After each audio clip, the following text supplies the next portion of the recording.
À l'heure où la liberté économique est de plus en plus encadrée, surveillée, monétisée, la souveraineté devient un mot-clé. Mais de quelle souveraineté parle-t-on? Et surtout, est-elle encore entre nos mains? Aujourd'hui, on ne va pas parler uniquement d'or, ni uniquement de crypto. On va parler de pouvoir reprendre le contrôle sur son argent, son épargne, ses choix économiques. Et pour ça, on reçoit un homme qui a passé 16 ans à construire un écosystème monétaire indépendant entre tradition et innovation. Jean-François Faure, PDG du groupe Aucoffre. Une conversation sur la liberté, la fraternité et la liquidité.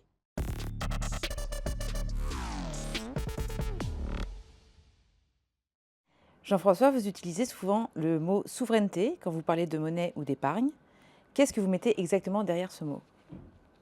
Bon alors, la souveraineté, c'est peut-être un mot valise, mais moi j'y suis quand même très attaché parce que c'est typiquement ce genre de besoin ou de réponse à ce genre de besoin qui m'a poussé à créer Au Coffre il y a 15-16 ans. Enfin, tout est à cause d'avoir l'idée il y a 17-18 ans en fait même.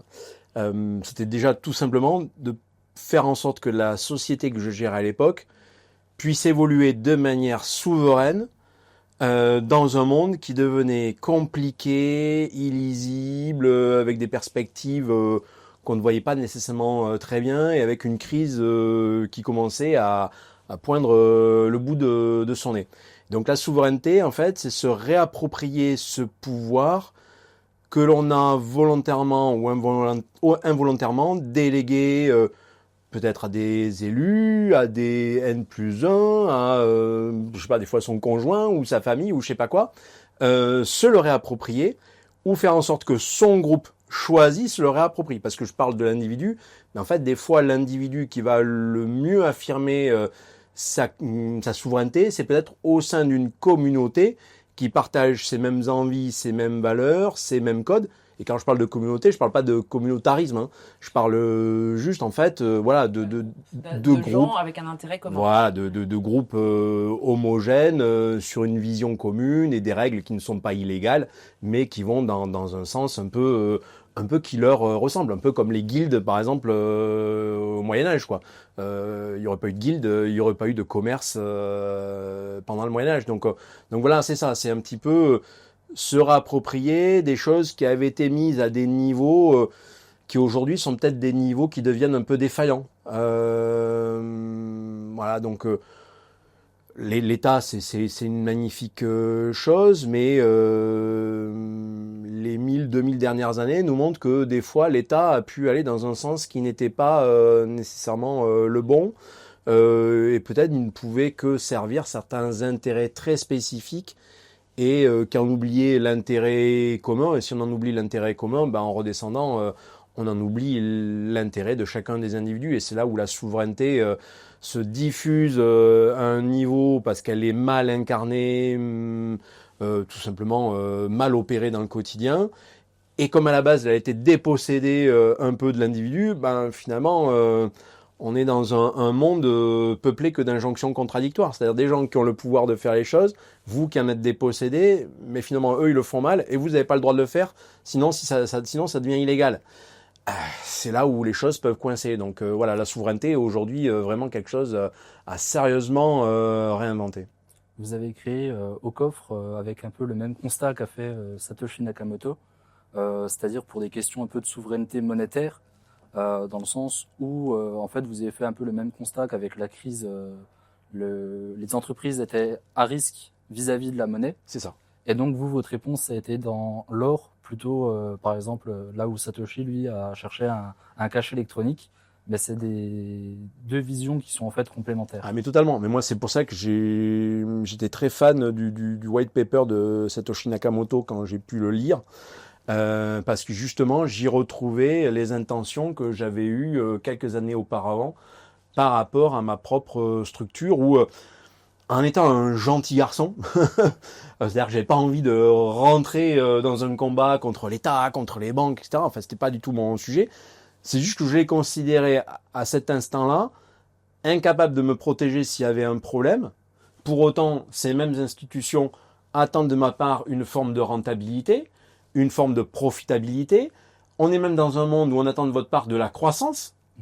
Donc une boîte qui fait limite tel chiffre d'affaires en, je sais pas, 1980, et fait à peu près le même chiffre d'affaires en 2020, mais en fait, on va leur dire, mais vous êtes nuls, vous n'avez pas su grandir, machin, etc. Donc plein de choses qui sont justement ces fameuses injonctions contradictoires dont je parlais. C'est-à-dire que d'un côté, on nous demande d'être hyper performant, de faire ci, de faire ça, et en parallèle, on nous demande de résister aux crises. Mais en fait, sur le coup, typiquement, les crises, moi, la crise des subprimes, c'est pas moi qui l'ai initié, quoi. Hein. Et elles sont même un peu alimentées par les États qui décident de renflouer en fait certains acteurs. C'est ça. C'est exactement ce qui s'est passé. Avec les fonds de leurs citoyens. Mais tout à fait. Là, ce qui s'était passé en 2008, c'était en fait des libéralisations sur des modèles économiques, notamment bancaires, autour du crédit après le 11 septembre, parce qu'on avait besoin de relancer un petit peu l'économie. Et finalement, là, on s'est retrouvé sur des modèles mais complètement aberrants qui ont provoqué 2008. Sauf que 2008, c'est pas les gens qui ont créé ça qui l'ont payé. C'est ceux qui l'ont subi. C'est justement ce qui a vraiment fait polémique en plus, c'est que les acteurs ont été renfloués, alors qu'en théorie, on devrait simplement les laisser mourir, mais vu que c'était des banques, qu'ils avaient des fonds, ils ont été sauvés justement par les États. Mais parce que la problématique, c'est que justement, quand une banque meurt, on n'est jamais certain des effets que ça peut entraîner. C'est-à-dire, et on l'a bien vu avec justement 2008, ils ont laissé mourir Lehman Brothers. Aujourd'hui, ils considèrent que s'ils ne l'avaient pas laissé mourir, s'ils l'avaient racheté, recapitalisé, etc., la crise de 2008 aurait probablement été moins importante. Il y aurait peut-être même pas eu de crise de l'euro. Alors par contre, on n'aurait peut-être pas tiré les conclusions qu'on en a tirées. Et moi, je trouve que les conclusions qu'on a tirées de 2008 sont des très bonnes conclusions, justement, parce qu'elles forcent un peu les individus à se réapproprier cette réflexion qui, jusqu'à présent, était un peu entre les mains des États, des banques, etc. Mais comme je le disais juste avant, hein, leur modèle économique et leur envie sont au final peut-être pas tout à fait les mêmes que nous. L'exemple que je prends souvent, c'est justement lié aux enjeux environnementaux. Le matin, on va se réveiller en nous disant, ben voilà, bim, on va arriver dans 3 ans au 1,5 degré, etc. On n'a pas rempli les objectifs, donc il va falloir faire ci, il va falloir faire ça. Mais l'après-midi, on va vous parler dans la même émission, limite même des fois avec les mêmes personnes interviewées. Alors des fois les mêmes experts, hein, puisqu'ils sont experts de tout, donc ils sont experts le matin de l'environnement et l'après-midi, ils sont experts de la croissance. Et les mêmes, l'après-midi, vont nous dire, mais la croissance n'est pas suffisante, il faudrait qu'on soit à 2, à 3, machin, etc.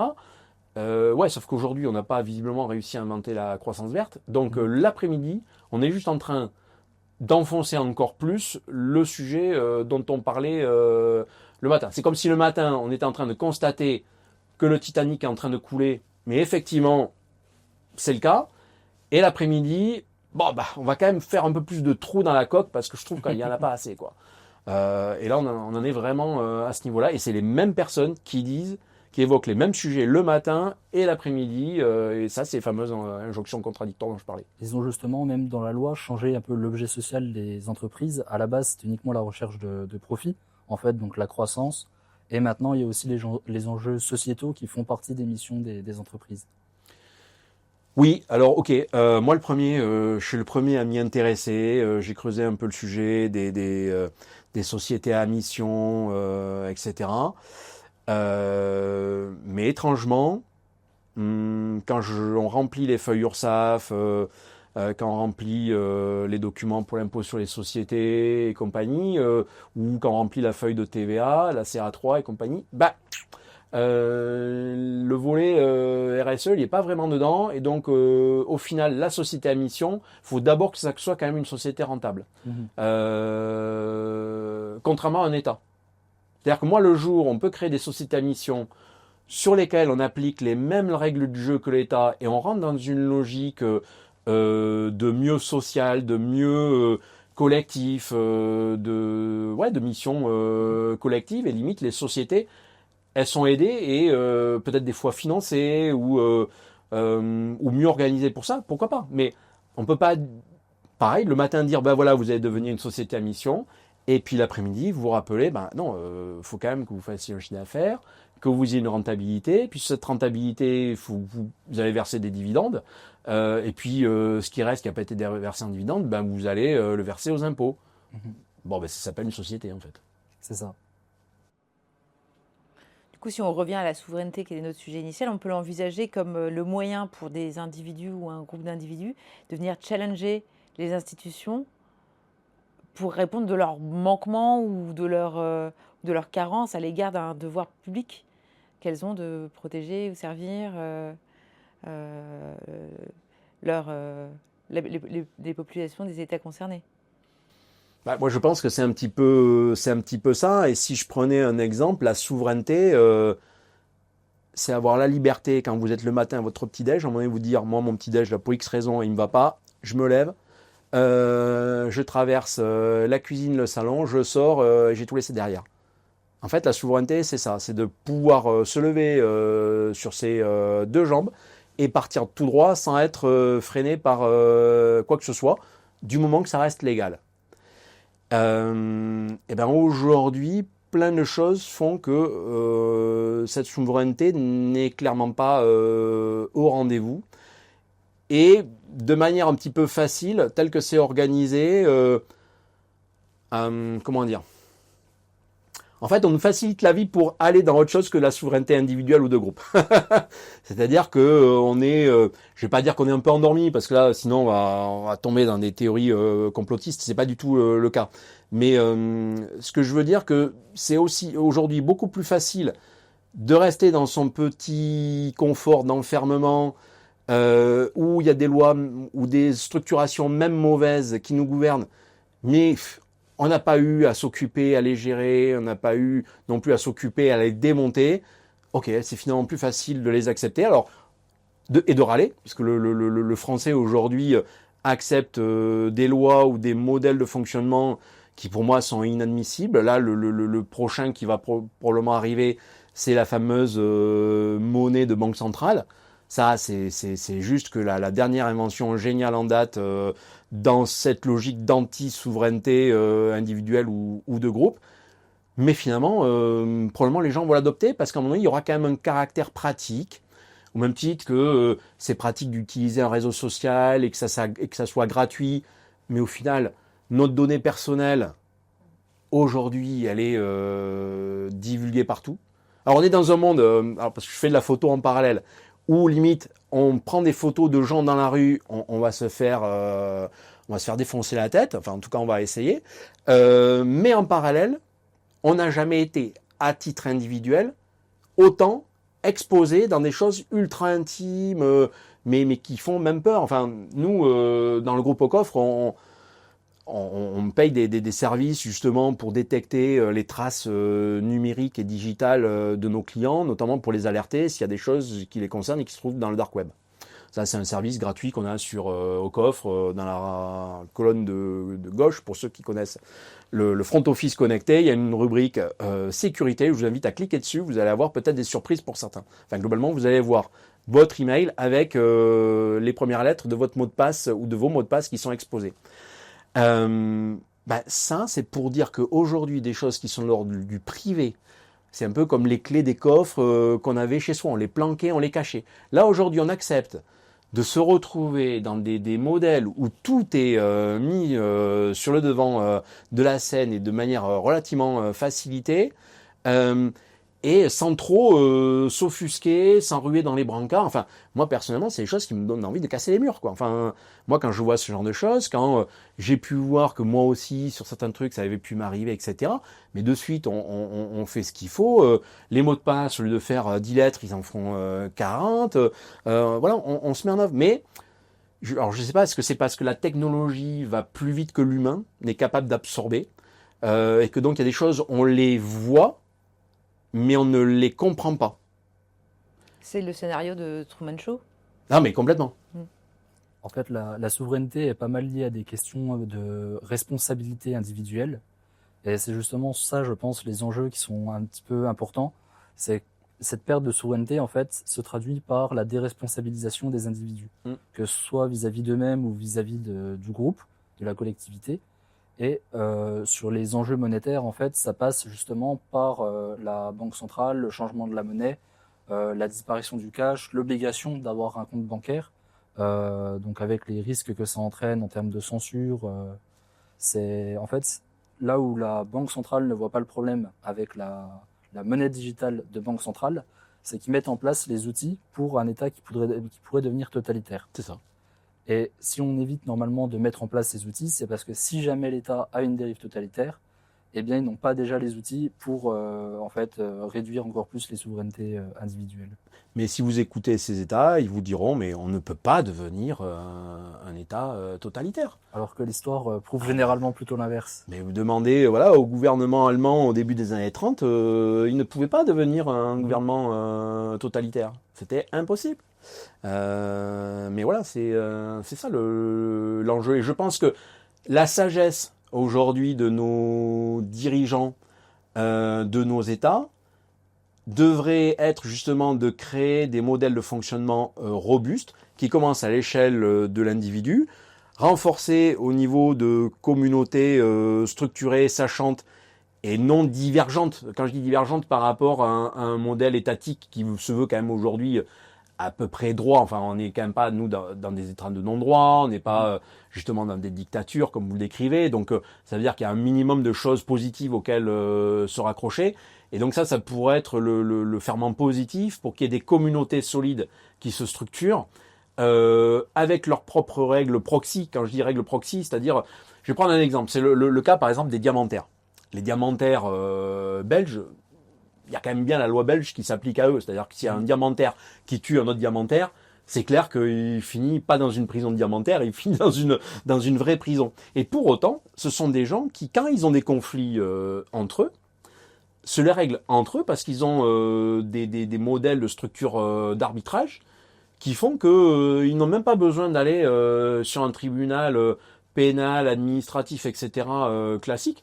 D'abord, ça se règle entre eux. Ils ont des structures d'arbitrage en fait, qui permettent de régler les litiges internes à la communauté. Exactement. Et ça, c'est typiquement, alors, c'est pour ça tout à l'heure je parlais des guildes, mais c'est un exemple un peu qu'on peut comprendre dans ce qu'on voit aujourd'hui.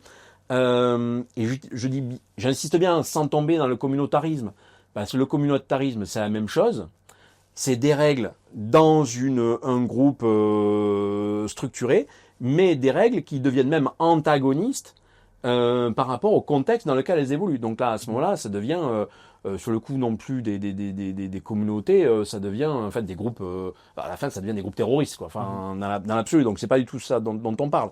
Mais justement, ces groupes proxy pourraient à un moment donné, à la fois aider à donner de la solidité à des argumentaires d'individus qui eux se sont regroupés autour de mêmes idées. Les structurer de manière justement un peu solide, un peu légale aussi, et pas que comment dire, diffuse et désordonnée. Par exemple, je prends le cas des gilets jaunes. Les gilets jaunes, à un moment donné, ça a été une forme de communauté, mais qui était diffuse dans son organisation et désordonnée, ce qui fait qu'ils étaient partout, mais ils étaient nulle part. Et à la fin, c'est un groupe qui est apparu, qui a disparu, à peu près de la même manière. On n'a jamais été capable de vraiment échanger avec un responsable, quelqu'un qui peut être un porte-parole, et donc quelque chose de positif, y compris pour eux, puisse en émerger. Au final, d'ailleurs, voilà, les choses sont gérées un peu par la violence, et ça a été des réponses, à coût de milliards. Donc c'était un gilet jaune, la résolution c'était 17 milliards, c'était 17 milliards face à des gens qui occupaient les ronds-points. Ça, c'était pas la réponse intelligente, ça, c'était juste endormir un petit peu tout le monde. Et donc, comment aujourd'hui on arrive, et c'est ça qu'il faudrait créer, c'est donner le pouvoir à des gens qui, au sein de communautés, savent peut-être faire émerger des choses positives, pour qu'au final, il y ait moins de besoin d'État là-dedans. C'est un peu souvent on dit en France, la France elle est sauvée parce qu'elle a plein d'associations. Mais l'association, c'est exactement ce dont je parle. C'est une communauté. Il y a des statuts, il y a dedans une structuration, il y a un président, il y a un trésorier. Voilà, c'est organisé autour d'un projet commun. Ça marche super bien.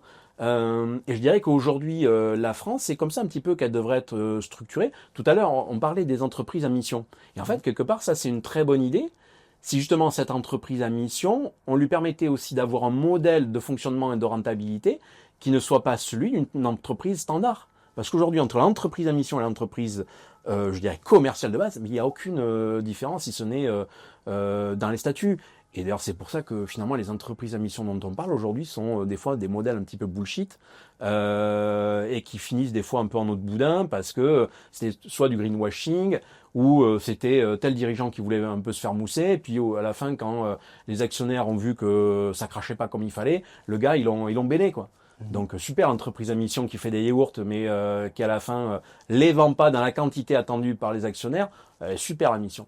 Donc je pense que c'est ça. Et alors, un truc qui va peut-être choquer, mais moi je me dis les Français, on a tout ce qu'il faut pour être peut-être cette nation, alors dans un contexte européen bien sûr, mais on a quand même une culture qui a quand même créé la révolution, qui est une culture qui à un moment donné, quand on lui imposait d'utiliser des assignats, ils ont tout fait, alors que c'était quand même passible de peine de mort, pour pas les utiliser.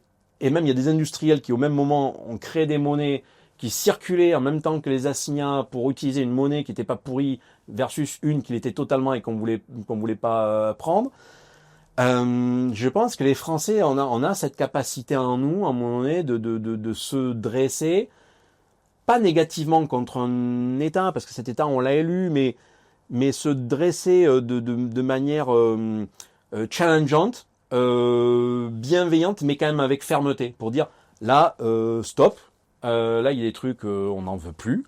C'est pas qu'on veut pas payer des impôts, mais on ne veut pas payer des impôts pour payer des choix qui ont été faits il y a 30 ou 40 ans et qui aujourd'hui ne sont mal calibrés. Donc est-ce qu'il faut à un moment donné peut-être pas rayer d'un grand coup certaines dettes, quitte peut-être à appauvrir complètement certains investisseurs qui ont cru dans la France à ce moment-là, mais peut-être qu'à un moment donné, il faut faire un reset sur certaines choses. Ce qu'a fait l'Islande notamment. Mais ouais, exactement. Il y a quelques années. En 2008-2009, l'Islande, à la suite de la crise financière, c'est exactement ce qui s'est passé. Alors l'Islande n'a pas la même taille que la France. Le nombre d'habitants, c'est à peu près celui de la communauté urbaine de Bordeaux, quoi.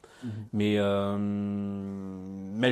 pense que voilà, il y a des choses que le Français culturellement pourrait avoir en lui pour faire un petit peu ressortir quelque chose dans ce sens. Et c'est pour ça que par exemple les cryptos aujourd'hui et notamment Bitcoin en fait, sont une magnifique aventure. Parce que tout ça, c'est déjà écrit dans le code. Au même titre que l'or, et c'est pour ça que ça m'avait plu, tout est écrit dans la physique, dans l'organisation moléculaire de l'or, tout est déjà rédigé dedans, quoi. C'est le smart contract absolu, c'est l'or en fait. Et Bitcoin était un petit peu un cheval de Troie monétaire, dans le sens où, vu qu'il n'avait aucune tête à couper, on n'a pas pu, on va dire, lui couper la tête à temps. Et maintenant qu'il s'est installé, il réouvre grandement le débat en fait justement sur la monnaie, d'autant que la monnaie telle qu'elle est aujourd'hui a une histoire qui est récente, étant donné qu'elle n'a qu'une cinquantaine d'années. Donc en fait, on va sûrement assister encore à des grands changements justement sur la souveraineté monétaire. Ben, là, c'est pour ça que moi je pense que les 10 prochaines années vont être 10 années formidables. Vu qu'en plus on est dans un monde où tout s'accélère. À une époque, on acceptait qu'une monnaie elle dure 500 ans, et puis au bout de 500 ans, elle ne valait plus rien, et on passait à autre chose. C'est un peu ce qui s'est passé avec le franc, enfin, plusieurs fois. Et là, aujourd'hui, avec le digital, tout s'accélère. Donc les 500 ans d'une époque, c'est les 50 ans d'aujourd'hui. Personnellement, rien ne nous dit que le dollar va exister tel qu'il existe aujourd'hui, ne serait-ce que dans 5 ans. Ça peut sembler, mais complètement ahurissant ce que je suis en train de dire, mais rien ne nous prouve que dans 5 ans, le dollar existe encore tel qu'il existe. Et si le dollar dans 5 ans n'existe plus comme il existe aujourd'hui, je suis pas totalement certain que l'euro soit devenu la monnaie providentielle. C'est un peu un miroir du dollar de toute façon. Toutes les devises sont cotées en dollars et le dollar est coté en euros. Exactement. Donc l'or, puisqu'on en parlait, c'est au cœur de la démarche de coffre. Qu'est-ce que ça représente du coup, au-delà de sa valeur et de référence en termes d'assets, qu'est-ce qui a positionné l'or au cœur de votre démarche initiale de la création de coffre? Je vais refaire un peu le discours habituel, mais qui pour moi le seul que je vois, c'est que l'or, il y a un tel track record dessus. Aujourd'hui, il est dans un tel modèle de stabilité. Mais quand je dis modèle de stabilité, là, c'est valable à l'échelle d'une année, mais c'est même valable à l'échelle de 200, 300 ans, quoi. Et en fait, ça compte. C'est-à-dire que cet or, aujourd'hui, il a atteint un tel niveau de maturité et d'équilibre qu'il n'y a plus grand-chose qui l'affecte, à plus forte raison, ou maintenant avec la valeur qu'il a, plus la quantité d'or qui a été déjà extraite. Sur l'or, là, on est un peu comme l'équivalent des 21 millions de bitcoins, c'est pareil, quoi. Là, sur l'or, on est, si on n'est pas à 21, mais on doit être à 20,5, quoi. Voilà. Donc, eh ben ça, au niveau de l'offre et la demande qu'il peut y avoir autour de l'or, qui est déjà très diversifié, qui se réinvente aussi en fonction du monde dans lequel on se trouve. C'est-à-dire que si on est sur un monde où rien ne se passe, tout est paisible, tout est tranquille, bah, globalement, ça c'est les années 90-2000. On a un or qui vaut pas cher, mais qui est quand même à ce moment-là très utilisé, parce que tout simplement on en fait des bijoux. Et si à un moment donné les mines considèrent que l'or il est trop peu cher, eh ben, ferme les mines. Si à un moment donné elles ferment les mines, ben, peut-être qu'à un moment donné on n'aura plus assez d'or pour faire des bijoux. Ben, dans ce cas-là on en recycle.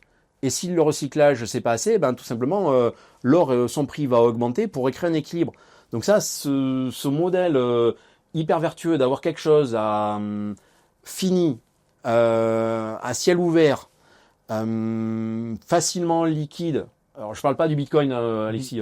Parce que là on avait l'impression que je parlais du Bitcoin, mais pourtant en fait c'est les mêmes règles. Les deux ont des qualités très proches. Mais là-dessus extrêmement similaires. C'est juste que les choses sont pas créées au même moment et donc là, il y a encore même des opportunités à justement à profiter de ces différences de phase.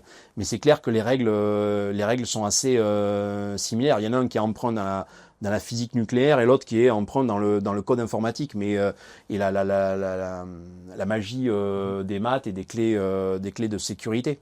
Donc l'or, en fait, c'est ça. Aujourd'hui, il coche toutes les cases là-dessus. Et dans une période un peu plus tendue, ben l'équilibre est toujours le même parce que l'or étant cette manière c'est une matière, je dirais, qui est liée à l'humain, qui est universelle, qui est un langage en fait, un langage universel. Et ben c'est là que on va puiser justement cette stabilité, cette valeur qui se perpétue et qui pour moi fait de l'or peut-être le modèle. Alors je vais pas dire du bimétallisme puisque le deuxième serait pas un métal, mais je me dis que un modèle où il y a une seule monnaie. Pour moi, c'est pas viable parce que c'est pas robuste. Alors c'est peut-être moins efficace, mais c'est pas robuste. C'est que ça pourrait, pour X raisons, une des deux monnaies du futur est attaquée et si elle est toute seule, ben vous vous retrouvez comme deux ronds de flanc, un peu tout nu avec la marée basse, quoi. Alors que si vous avez un modèle comme on a eu le bimétallisme au 19e siècle, alors bon évidemment le modèle du bimétallisme était là pour des raisons un peu plus complexes que ce que j'évoque ici, mais ça crée un modèle d'équilibre et de solidité que l'on n'a pas sur un actif unique. Et typiquement, imaginons que dans 10 ans, on ait une monnaie unique et que ça s'appelle le Bitcoin. Ben, je serais bien content à ce moment-là, moi, d'être un antagoniste de cette monnaie unique dont les États se seraient appropriés d'ailleurs le système et la valeur. Et donc tous ceux qui sont aujourd'hui pro-Bitcoin, moi je suis pas sûr que dans 10 ans, si le Bitcoin est devenu une monnaie d'État, ils seraient toujours dans le même état d'esprit. Au même titre que moi, je suis absolument contre un retour à l'étalon or. Je suis absolument contre un retour à l'étalon or, parce qu'un retour à l'étalon or, ça veut dire que du jour au lendemain, on est dépossédé de la possibilité de jouir de l'or comme cet actif, cette monnaie parallèle, alternative, résiliente, robuste, tout ce qu'on veut. Et là, pareil, les règles du jeu nous seraient externalisées. Alors que les règles du jeu aujourd'hui du Bitcoin, les règles du jeu de l'or, elles sont simples, elles sont universelles, et aujourd'hui elles s'appliquent aussi bien à un individu qu'une entreprise, voire même encore d'un État. Le jour où ce n'est détenu que par les États, c'est potentiellement eux qui en fixent les règles du jeu. Alors, si c'est des États entre guillemets antagonistes et ils utilisent tous la même monnaie, alors ça c'est pas inintéressant, c'est ce qui se passait typiquement au 19e siècle avec l'étalon or, c'est que cet étalon or, en fait, on était obligé, vis-à-vis de sa propre monnaie, de son propre usage, de le réguler par rapport aux autres. C'est-à-dire quand vous avez une balance des paiements qui n'était plus forcément à votre avantage, eh ben ça crée un différentiel sur votre masse d'or qui pouvait se passer à votre désavantage. Donc vous aviez intérêt, vous, de faire ce qu'il faut pour que les choses se régulent positivement pour votre pays. Parce qu'à ce moment-là, l'or finalement a été utilisé par tout le monde et c'était pas les Américains qui avaient la main dessus, etc. Donc là, moi, je parle de l'étalon or jusqu'en 1914. Et puis après Bretton Woods, à partir des années 40, on serait retrouvé sur un faux étalon or, qui était en fait un étalon dollar adossé à de l'or. Donc en fait, c'était du dollar et donc on appliquait les règles monétaires américaines. La raison pour laquelle dans les années 70, on en est sorti, parce que ça devenait insupportable, même pour les Américains eux-mêmes. Enfin, pendant 30 ans, ah ben, ça a été open bar, quoi. C'est-à-dire que le dollar, c'était leur monnaie, mais c'était notre problème.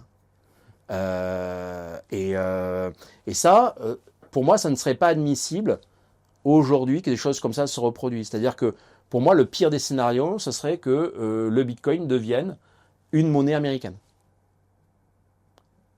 Alors avec, je dirais, des États-Unis qui occupent la place qu'ils occupent aujourd'hui, donc très rayonnants, etc. Donc là, on se retrouverait pareil, on remplacerait une monnaie qui nous impose la souveraineté américaine par une autre qui imposerait la même souveraineté, sauf que c'est juste le canal de diffusion qui change. Donc moi, n'étant pas fan de ça, ben je me dis si en parallèle il y a un deuxième actif qui peut être l'or, mais qui peut être autre chose. Mais je pense que c'est plutôt l'or qui occuperait cette place parce que ces règles de fonctionnement font qu'il est compatible avec le Bitcoin et Bitcoin est compatible avec l'or. Aujourd'hui, on est sur des phases un peu différentes, mais qui pourraient tout à fait s'ajuster. Par contre, par design, ça crée quand même un contre-pouvoir l'un de l'autre. Donc ça peut vouloir dire, par exemple, il y a un sud mondial qui est sur l'or et un nord mondial qui est sur le Bitcoin, ou l'inverse, où les deux blocs ont chacun un amalgame des deux, ce qui fait que finalement, les monnaies étant identiques, eh bien la bataille ne se fait plus sur la monnaie, elle se fait sur autre chose. Celui qui réglera le plus vite possible les problématiques de CO2. Non, je rigole parce que je sais que ça ne sera pas comme ça, malheureusement. Mais voilà, en fait, c'est ça, moi, que j'espère, en fait. Donc, ouais, je suis pas trop pour... remplacer une monnaie unique par une autre, remplacer une forme de dictature par une nouvelle. Hein, c'est un peu comme ces promoteurs de la liberté dans certains pays, quoi. Un matin, ils se réveillent, on va vous apporter de la liberté. Avec des bombes. C'est ça, ouais. Et puis, 3 semaines après, on a un nouveau dictateur. Voilà, donc en fait, c'est une liberté qui en est remplacée par une autre. Donc moi, ça, je suis pas très fan. Je suis pas très fan de ça, quoi. Et là, ma souveraineté individuelle en serait très, très, très affectée. Parce que le risque avec un étalon, on va dire Bitcoin, ce serait que ça tombe dans les mêmes travers que l'étalon or. Et en fait, que les États, pour le coup, l'interdisent aux citoyens. Oui. Alors, certes, ils peuvent pas contraindre une clé privée, mais ils peuvent intimider par la loi les citoyens. Donc, oui. C'est pour ça qu'il y a certains risques si jamais ils se l'approprieraient trop. Et donc, ça peut être bien d'avoir justement ces contre-pouvoirs avec différentes formes de monnaie, sachant que c'est aussi un petit peu deux visions de la monnaie. L'or et Bitcoin ont une vision assez similaire, où l'adaptation se fait par les prix, étant donné qu'il y a une quantité limitée qu'on ne peut pas manipuler. Là où les monnaies d'État, c'est plutôt une vision très flexible de la monnaie, où on l'adapte par la quantité, ce qui crée l'inflation notamment. C'est ça.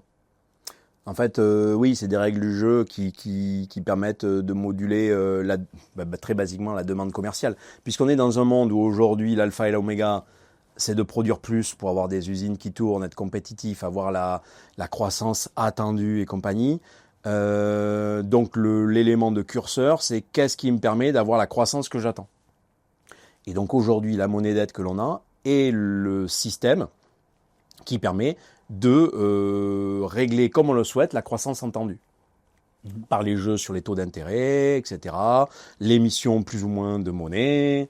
C'est la croyance aussi peut-être de certains décideurs qui pensent que si on a une monnaie à quantité fixe, alors les gens vont arrêter de consommer pour la thésaurer indéfiniment. Ce qui est absolument faux. Le 19e siècle a été là pour nous prouver que sur une quantité de monnaie finie, alors modulo ce qu'on a trouvé en Californie pendant la ruée vers l'or, mais même limite ce qui a été d'ailleurs trouvé pendant la ruée vers l'or a été absorbé par l'accroissement de la population qui à ce moment-là, parce qu'on avait trouvé des vaccins, plein de choses qui permettaient que des gens qui mouraient à d'autres époques, sur le coup, ne mouraient plus.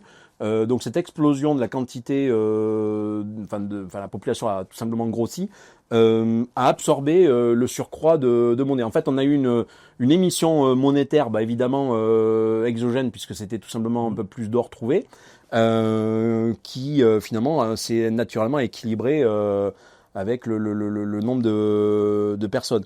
Mais donc le 19e siècle, on a été ultra créatif, on a été sur le coup ultra productif, et on arrive même à se faire des guerres. Bon, ça c'est pas génial, mais sauf que c'était des guerres qui durent un peu moins longtemps. Ça c'était pas plus mal.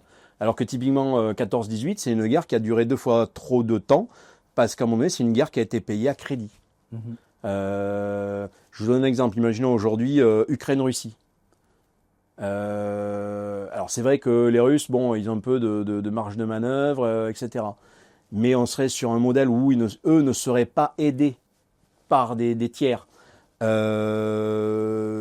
l'Ukraine, on les aiderait, mais pas pour en remettre non plus un coup tous les jours. Mais peut-être qu'à un moment donné, la guerre s'arrêterait parce que les gens, à part peut-être se taper avec des poings, ils n'auraient plus les moyens de se taper dessus, quoi. La guerre de 14-18 se serait arrêtée en 1916, faute de moyens. Alors après, qui aurait gagné? Bon, ça c'est un autre sujet. Là, c'est toujours le gagnant qui va dire super, la guerre s'est arrêtée en 1916 et puis c'est nous qui avons gagné. Mais il n'y a pas des fois que des guerres où il y a un gagnant. Hein. Des fois, on s'arrête de se taper dessus parce que justement, on n'a plus de moyens. Quoi. Même généralement, dans la guerre, les deux camps sont toujours perdants. Mais oui. Simplement, l'un perd moins que l'autre et a peut-être un peu plus d'avantages à la fin. C'est ça. Et donc, sur nos monnaies à crédit, là, franchement, c'est pas un modèle qui est fait pour que, justement, les guerres durent moins longtemps. Et ça n'a pas non plus permis de trouver la solution qui nous permettrait de régler nos problèmes climatiques. Même au contraire. C'est-à-dire qu'on est sur des modèles monétaires qui aujourd'hui ne font qu'amplifier tout ça. C'est une monnaie en fait qui est très adaptée à la surconsommation. Oui. Et donc pour ceux qui souhaiteraient plutôt des enjeux écologiques, en fait une monnaie qu'on thésore et qu'on n'utilise que lorsqu'on en a besoin, parce que les gens de toute façon ont quand même besoin de se nourrir, de se loger, donc d'avoir des dépenses, ça permettrait peut-être justement une consommation un peu plus raisonnée. Si ma monnaie vaut plus demain qu'elle ne vaut aujourd'hui, alors peut-être que je vais consommer plus intelligemment. Et ça, c'est le raisonnement qu'on tiendrait avec l'or et le bitcoin. Et le bitcoin, oui. Peut-être acheter des produits qui sont plus solides, qui se réparent. Donc là-dessus, moi je suis chef d'entreprise, donc là j'ai tous mes potes là qui me disent ouais super, mais alors si maintenant moi je fabrique des chaises solides, je prends le cas des fameuses chaises qu'on avait quand on a été dans les écoles primaires dans les années 60-70, la société en question elle fait faillite parce que les chaises étaient trop solides. Alors c'est là où justement il y a un peu de créativité à trouver. Comment on peut faire des choses solides qui se réparent, qui se réinventent, qui changent peut-être de forme, d'usage, mais qui font qu'on soit pas obligé de choisir l'un ou l'autre. Moi, je suis sûr qu'aujourd'hui, on peut avoir du boulot pour tout le monde, mais pas nécessairement financé par de la monnaie témue en fait, parce que pour moi l'euro, le dollar, c'est de la monnaie témue, c'est ou la monnaie Chine, c'est la monnaie des vêtements à 3 euros. C'est-à-dire qu'en utilisant de l'euro, du dollar, en fait, on laisse faire un modèle économique où des vêtements sont fabriqués au Bangladesh ou en Corée du Nord, qui passent par la Chine où on nous fait croire que c'est chinois, et puis ça arrive chez nous à 3 euros. Comme c'est en dessous de 150, ça paye pas de frais de douane. Et puis tout le monde est content. Et en fait, non, moi je suis pas content du tout, quoi. Et justement, en fait, par l'épargne souvent permet de financer des gros projets à long terme. Et là, on a une monnaie sur laquelle on est sûr de perdre. Donc en fait, on est incité à la dépenser le plus vite possible. C'est sûr. Et donc ça pourrait même changer à ce niveau-là, d'avoir une autre vision de la monnaie, des grands projets à long terme, d'avoir plutôt une monnaie qui prend de la valeur, qu'on épargne pour justement financer des grandes œuvres futures, des grands projets à l'échelle d'un alors État. ça, je suis bien d'accord avec vous, Alexis. Moi, une chose dont j'étais fan, je suis toujours fan d'ailleurs, c'est les fameuses monnaies complémentaires. Et pourquoi je suis fan des monnaies complémentaires? Parce que les monnaies complémentaires sont des monnaies qui sont fléchées. C'est un peu comme le LSP chez Ocoff, en fait. C'est le fléchage pour apprendre à dépenser tous les mois. Ces monnaies fléchées, pourquoi elles sont fléchées? Alors, Elles sont fléchées parce que sur le coup, souvent, elles ont une forme de... Alors, c'est des monnaies qui ont tendance à fondre. C'est-à-dire que si on les utilise pas, elles ont tendance à fondre. Alors ça fait pas plaisir. Mais c'est une manière de s'obliger à aller dans une direction. Alors on pourrait dire, ouais, mais une monnaie qui fond, c'est exactement ce qu'on a aujourd'hui avec l'inflation. Ouais, mais aujourd'hui, l'inflation n'est pas fléchée. C'est-à-dire qu'on n'a pas des monnaies qui fondent si elles servent à rien, mais sont pleinement à leur valeur si elles sont utilisées sur les choses sur lesquelles elles doivent être utilisées. Et c'est là où peut-être l'État devrait avoir un rôle. Comme moi, j'ai créé le LSP à une époque sur Ocoff pour que les gens ils aient plutôt l'habitude d'acheter un peu d'or tous les mois, parce que pour eux, dans une logique d'épargne, et j'ai pas vraiment le droit de leur donner du conseil, et puis ils sont assez grands pour faire les choix qu'ils veulent, mais je me suis dit, je sais quand même ce qui est pas mal. Donc, la solution, c'est si vous en achetez tous les mois, on vous offre les frais de garde.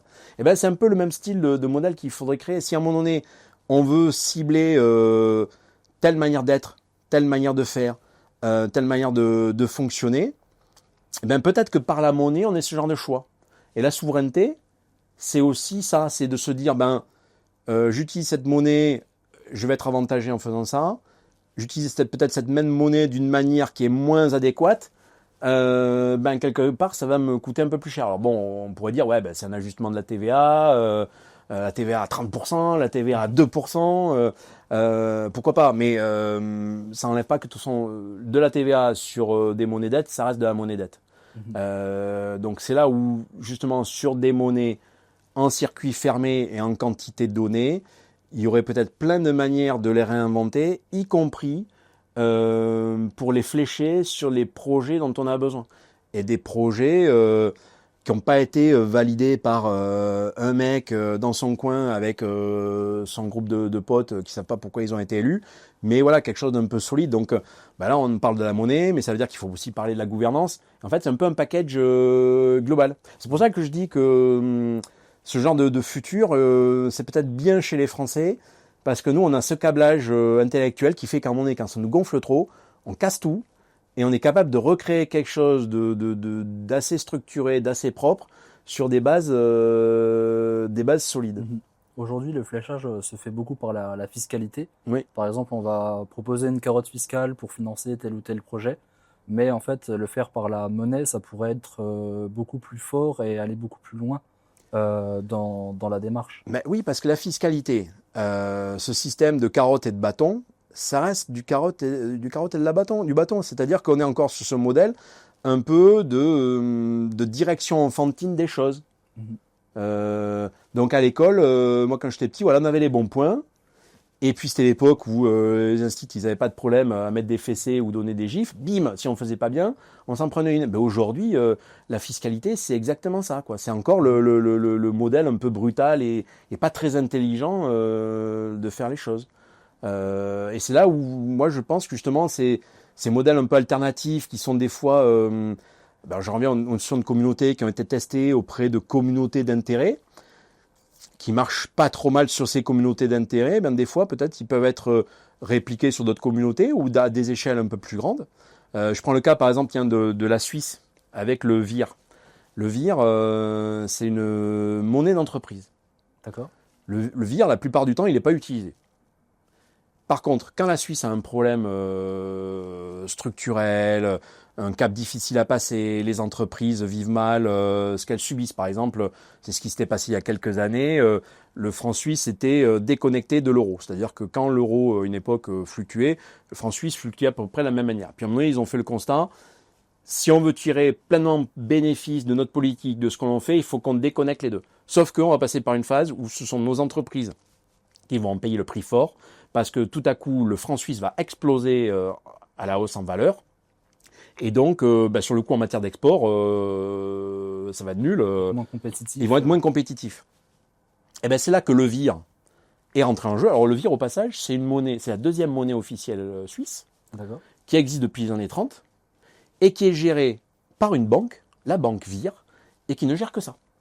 Et donc, c'est un système, en fait, une forme de crédit, de mutualisation en fait d'un crédit entre différentes entreprises. Donc une telle, elle va être en plus, l'autre, elle va être en moins, mais à tout instant, en fait, la globalité fait zéro. Et ce système-là, en fait, permet à ces entreprises de se financer entre elles, sans passer par la monnaie nationale, qui à ce moment-là était devenue une monnaie qui était insupportable, parce qu'elle était soutenue par sa relation aux autres monnaies. Et je donne un exemple qui a peut-être encore moins parlé, c'est 2 monnaies cubaines. Il y a, entre guillemets, la monnaie des touristes, enfin La monnaie interne, la monnaie des touristes. Exactement. Et bien peut-être qu'à un moment donné, on est un peu obligé peut-être d'avoir ces 2 types de monnaies, c'est-à-dire une monnaie qui est peut-être réservée au commerce extérieur avec toutes les règles du jeu qu'il peut y avoir autour de ça, et qui ne sont pas du tout les mêmes règles du jeu que le fonctionnement interne, et peut-être des monnaies strictement adaptées au fonctionnement local, national, ou en tout cas régional, si le sujet est un sujet géographique. Parce que souvent on oppose la nation avec par exemple l'Europe. Ça c'est le grand truc, c'est d'un côté on est nationaliste, de l'autre côté on a les pro-Europe, et les deux ne peuvent pas s'entendre. Mais des fois les communautés d'intérêt ou de valeurs, moi je vais être pire que ça, c'est peut-être tout le Pays basque espagnol plus le Pays basque français qui ont une communauté culturelle, une communauté économique et qui a un sens à exister en tant que tel, et qui auraient le droit peut-être d'avoir une monnaie qui leur correspond parce que ils ont des choses à faire ensemble, même s'ils n'ont pas la même langue. Et puis, à contrario, on a peut-être l'euro qui est peut-être idéal pour des relations avec d'autres régions ou avec d'autres pays, etc. Enfin, là, j'ai pris un cas peut-être un peu extrême parce que sur le coup, là, on va me classer de régionaliste.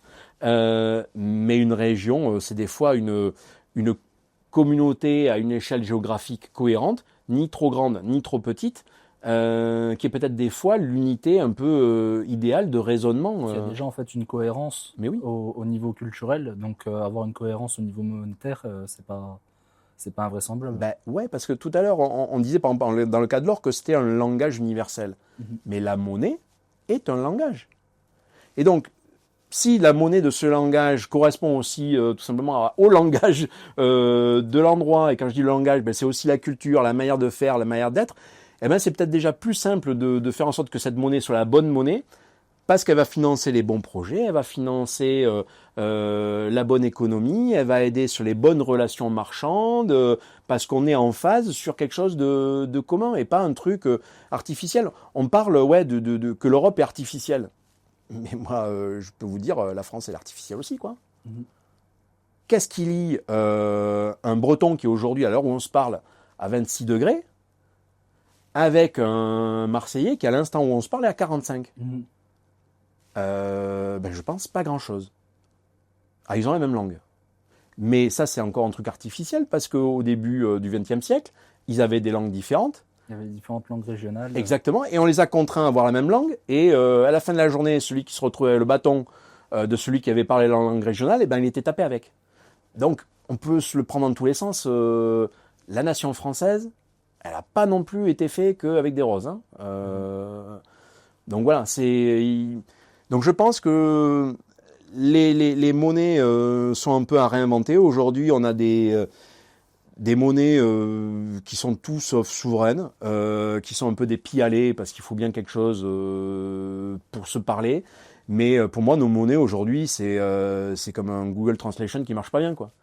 C'est ouais, vite fait, on comprend 2-3 mots, mais la phrase complète, on n'y est pas tout à fait, quoi. Donc là, il y a quand même un gros boulot à faire. C'est effectivement peut-être créer les communautés d'intérêt qui vont bien ensemble, qu'elles aient le droit d'être et d'exister telles qu'elles sont, qu'elles aient un vrai sens commun et pas que un sens intrinsèque à elles-mêmes, puisque sinon c'est autre chose et ça c'est pas ce dont on parlait, et qu'elles aient les véhicules langagiers qui vont bien. Et ben la monnaie en fait partie. C'est une convention sociale, donc en fait, c'est presque normal que les communautés puissent s'organiser autour de celle-ci. Exactement. Et à ceux qui nous écoutent et qui voudraient faire un premier pas vers une situation de souveraineté financière, qu'est-ce qu'on leur conseille ? Alors, on ne fait pas de conseils, à proprement parler, mais ils peuvent venir se rapprocher de nous pour obtenir des informations pour ouvrir un compte Cryptcool, Veracash, au coffre, qui s'intéressent aux métaux précieux, aux cryptos ou même aux deux. On est en mesure de les accompagner pour démystifier les différents sujets. Et même la crypto, par exemple, qui paraît un peu technique, au final, le rendre accessible et facile d'accès. On peut les aider à se poser des questions. C'est-à-dire que, comme le dit si bien Alexis, on n'a pas le droit de donner du conseil. Et en fait, on ne fait rien pour avoir le droit de le faire. Parce que moi, en tant que, justement, pareil, en tant qu'entrepreneur, je suis de ces gens qui se disent que les conseilleurs sont pas les payeurs. Quand on donne du conseil, au final, c'est quand même la personne qui va appliquer ce conseil qui prend les vrais risques. Donc, quelque part, moi, je préfère que cette personne, on lui donne des informations, mais au même titre que de l'information, ils peuvent en trouver ailleurs. On peut flécher aussi des pratiques, parce que bon, après, on sait qu'il y a quand même des choses qui marchent un peu mieux que d'autres. Et puis limite, s'ils considèrent que chez nous ça marche pas, ben, ils vont voir les confrères. On est en pays de liberté, donc on peut faire ça. Mais moi, franchement, ouais, le plus important, c'est se poser des questions. Et c'est là où nous, on peut aider les gens à se poser des questions. Prendre des fois un peu de recul sur ce qu'ils ont ou sur ce qu'ils sont. C'est, voilà, vous habitez en France. Donc voilà, l'Europe, un pays, bon, à peu près, enfin, on est au sein de l'Europe, une région ou comment dire, une cohérence géographique, culturelle à peu près, qui tient à peu près la route, on va dire. Donc là, ça veut dire quoi pour vous? Et voulant dire ça, donc ça veut dire que vous n'êtes pas comme quelqu'un, je sais pas, qui vit au Brésil ou en Argentine. Donc ça veut dire que c'est pas les mêmes arbitrages personnels à faire. On a des banques qui sont à peu près correctement capitalisées à date. Ben, ça veut dire déjà combien avoir dans sa banque sur un compte courant, combien avoir sur un compte d'épargne. Donc déjà, ouais, avoir des idées claires par rapport à ça. Oui, comprendre la répartition, la diversification. Comprendre la répartition, la diversification. Et ça, c'est toujours personnel. C'est en fonction de ses besoins. Il y en a qui vont besoin d'avoir un compte en vue uniquement ce qu'ils viennent de gagner sur leur salaire. Et puis parce qu'ils savent que comme ils gèrent, à la fin du mois, ça arrive à 2 euros positifs ou 2 euros négatifs, mais bim, le salaire il tombe et boum, ils sont repartis sur quelque chose de cohérent et ça leur va bien. Il y en a d'autres, comme ils vivent de manière un peu plus créative, on va dire, bah, il faut peut-être avoir 2 salaires d'avance ou 3 salaires d'avance sur le compte à vue. D'autres, ils vont se dire, bah, c'est peut-être plutôt 3-4 mois d'avance sur un compte d'épargne. Je dis 3-4 mois, mais ça, c'est valable aussi bien pour ceux qui sont au SMIC que pour ceux qui ont des super salaires. Et d'ailleurs, moi, pour avoir observé, des fois, ceux qui ont des petits salaires savent mieux gérer que ceux qui sont en mode open bar. Parce qu'en mode open bar, bon, on ne tient pas ses comptes. On gère n'importe comment. Et là où des fois des gens avec des petits salaires arrivent à avoir des fois du 20-30% d'économies qui peuvent être mis de côté parce que tout est calculé, tout est mesuré, etc. Quelqu'un qui est surdiplômé et avec le salaire qui va bien, mais qui finalement n'a pas appris à bien tout gérer, eh ben, c'est des gens qui ont des fois du mal à mettre 10 à 15%. Donc voilà, l'épargne, c'est pas fait que entre guillemets pour les riches. Je dirais c'est même plutôt l'inverse. Et des fois, il y a des gens avec un peu plus modestes qui auraient de très bons enseignements à partager à ceux qui ont un peu plus de moyens. Et puis après, il y a la compréhension du monde. Bon, alors ça, c'est la question un peu, enfin les questions classiques que je pose, c'est est-ce que vous pensez que le dollar vaudra plus demain ou moins? Est-ce que vous pensez que les taux d'intérêt partiront à la hausse ou à la baisse? Est-ce que vous pensez que les Américains et les Chinois un jour vont se faire des bisous? Bon voilà, quelque part, une fois qu'on a listé un peu tous les critères, hein, puis limite, vous utilisez n'importe quelle IA gratuite, vous lui demandez, liste-moi tous les critères de ce que je dois prendre en compte aujourd'hui pour bien mesurer les enjeux qui gravitent autour de mon épargne. Et bien même une IA, elle saura vous répondre là-dessus. Ben, après, il faut cocher les cases, quoi. Est-ce que je pense ça? Oui, non, ben, voilà. Et ça, c'est après, ce sont que des approches personnelles. Moi, je peux pas imposer à quelqu'un de considérer, par exemple, que oui, le dollar là va partir à la hausse peut-être dans 4 ou 5 ans parce que ceci, cela. Mais pourquoi pas? Moi, je laisse libre de son argumentaire. Moi, je pense l'inverse à titre perso, mais ça n'engage que moi. Et de toute façon, il n'existe pas une méthode ou une répartition à faire. C'est vraiment propre à chacun. Donc, se poser les bonnes questions, ça permet d'y répondre par rapport à du conseil où en fait, voilà, c'est les conseilleurs ne sont pas les payeurs. vaut mieux justement se poser ces bonnes questions pour savoir ce dont on a besoin. Bah, c'est pour ça, nous, par exemple, quand on lance des plateformes comme Cryptcool, comme Veracash, par exemple, parce que sur Cryptcool, on aurait pu mettre que du Bitcoin, hein. Et puis sur Veracash, on aurait pu mettre que de l'or. Et finalement, c'est quand même tellement mieux de pouvoir s'équilibrer une répartition qui nous est propre. Et typiquement, par exemple, sur Veracash, quand quelqu'un me dit je vous envoie ou je t'envoie du Veracash, en fait, la petite surprise, c'est que on ne sait jamais vraiment ce qu'on va recevoir. Pour les utilisateurs de Veracash, ils savent de quoi je parle. Parce que quelqu'un qui utilise du Veracash, il peut se constituer sa monnaie comme il le souhaite. Veracash, donc on va partir au principe, imaginons c'est une monnaie.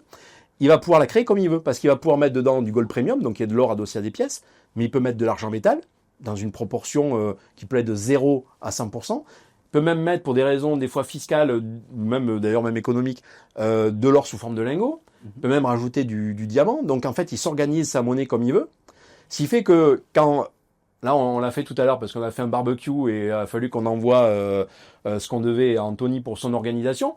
On lui a tous envoyé du Veracash. Peut-être que là, Anthony se retrouve maintenant à avoir de l'argent métal sur son compte alors que à la base, lui, il n'en voulait pas. Bon, ça, c'est la magie de Veracash, c'est que finalement, on se retrouve à recevoir la monnaie des autres dans leur pluralité, en fait.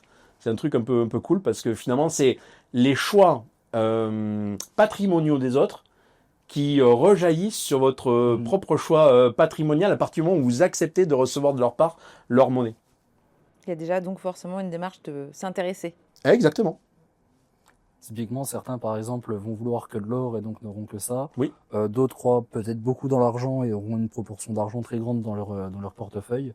C'est vraiment propre à chacun et c'est pour ça qu'il faut se poser les questions de ce dont on a besoin et ce qu'on attend. Et ça, c'est la souveraineté. Bah, c'est sur cette conclusion magnifique que l'épisode Cryptcool and the Gang 5 s'arrête.